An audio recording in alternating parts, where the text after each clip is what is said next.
Masih bersama kami di Presisi Pagi. Amerika Serikat mendorong perkembangan rantai pasok baterai mobil listrik atau EV di sejumlah negara bagian di kawasan Tenggara. Di North Carolina, Toyota membangun pabrik baterai EV senilai belasan miliar dolar. Hal ini disambut baik oleh para penduduk pekerja kerah biru. Informasi selengkapnya kita simak dari VOA.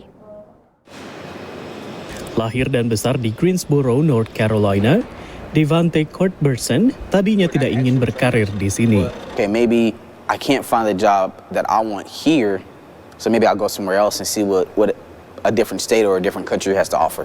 Namun itu berubah setelah Toyota membangun pabrik baterai mobil listrik senilai 14 miliar dolar atau 220 triliun rupiah di kotanya. Kini dia bekerja 3 hari seminggu untuk Toyota lewat program magang dari Federasi Pendidikan Manufaktur Tingkat Lanjut atau FAME.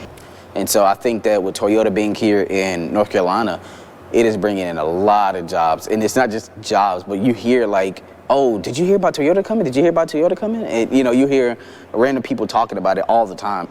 Devante adalah salah satu dari 800 orang yang bekerja untuk Toyota sejak pabrik dibuka 1,5 tahun yang lalu. Selain itu, ada 1.300 pekerja yang menunggu tanggal mulai. It's the 9th populated state. The talent pipeline, the colleges and universities here have top talent. The leadership of this state's been amazing. And I think residents are excited about fresh, new.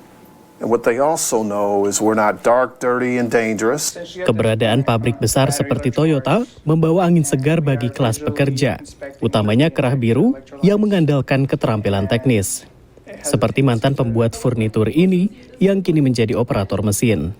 As you know, North Carolina is known as the capital of furniture. And hearing something as big as Toyota starting their battery plant sounds like a really good opportunity. Di tengah perkembangan industri baterai dan mobil listrik, pemerintah Amerika Serikat ingin memastikan bahwa para produsen memaksimalkan rantai pasok domestik. Seperti yang dilakukan Kempower, perusahaan pengisi daya mobil listrik ini. So you're seeing our American workers doing full assembly of our products. So we're getting our supplies at least 55% from American suppliers, and then it's being put together here. Pemerintah North Carolina melihat semakin banyak perusahaan yang melirik negara bagian tersebut sebagai tujuan investasi. Is we've seen almost unprecedented levels of activity, meaning companies that are interested in North Carolina as one potential location. Selain lebih banyak, proyek-proyek yang datang juga lebih besar dari segi modal dan lapangan kerja. Pada November 2023, Presiden AS Joe Biden mengumumkan dana 3,5 miliar dolar AS atau setara 55 triliun rupiah untuk mendukung pemrosesan dan manufaktur mobil maupun baterai listrik di Amerika Serikat. Hal ini juga untuk mendukung rantai pasok, membuka lapangan pekerjaan layak, dan juga mendukung transisi energi. Dari Washington DC, saya Rio Tuasikal dan tim VOA. 3 negara Eropa mengumumkan bersamaan bahwa mereka berniat untuk secara resmi mengakui Palestina sebagai negara. Hal ini memicu tanggapan keras dari Israel yang sedang berperang dengan militan Hamas di Gaza. Informasi selengkapnya kita simak dari VOA. Sambil memperingatkan bahwa perang antara Israel dan Hamas di Gaza telah membahayakan kelangsungan solusi 2 negara, Perdana Menteri Norwegia, Irlandia, dan Spanyol membuat pengumuman terkoordinasi pada 22 Mei bahwa mereka akan secara resmi mengakui kenegaraan Palestina mulai 28 Mei. Dette en investering i den eneste løsningen som kan gi varig fred i Midtøsten. Og det en sterk oppfordring til andre land om å gjøre det samme som vi gjør i dag. Hamas, kelompok militan yang memerintah jalur Gaza, dan kini sebagian wilayahnya diduduki pasukan Israel, dan otoritas Palestina yang memerintah tepi barat yang juga diduduki Israel, menyambut baik pengumuman tersebut. So far, the Israelis and the Americans are against these steps, but the whole world is with us. Israel bereaksi dengan kemarahan, memanggil duta besar ketiga negara Eropa itu untuk melakukan apa yang disebut sebagai pembicaraan teguran. Dikatakan bahwa para duta besar itu akan diperlihatkan video-video serangan lintas batas Hamas pada 7 Oktober terhadap Israel.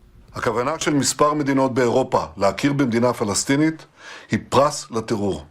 80% מהפלסטינים ביהודה ושומרון תומכים בטבח הנורא של ה-7 באוקטובר. לרוע הזה אסור לתת מדינה.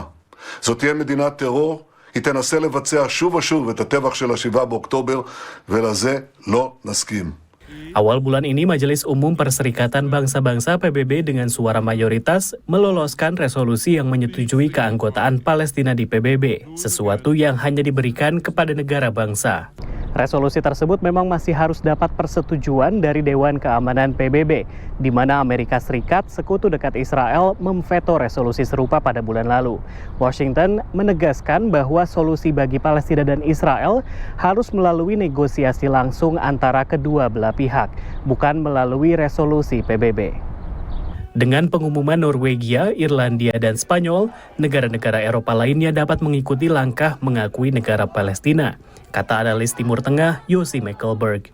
Israel is going to spin it that this is a reward for Hamas. And the only reason for that is because Europe was too slow actually to recognize a Palestinian statehood before October 7. So that's what allowed this spin. But this trajectory is not new and has been discussed for many years within Europe. Kenegaraan Palestina secara fundamental akan mengubah parameter negosiasi di masa depan.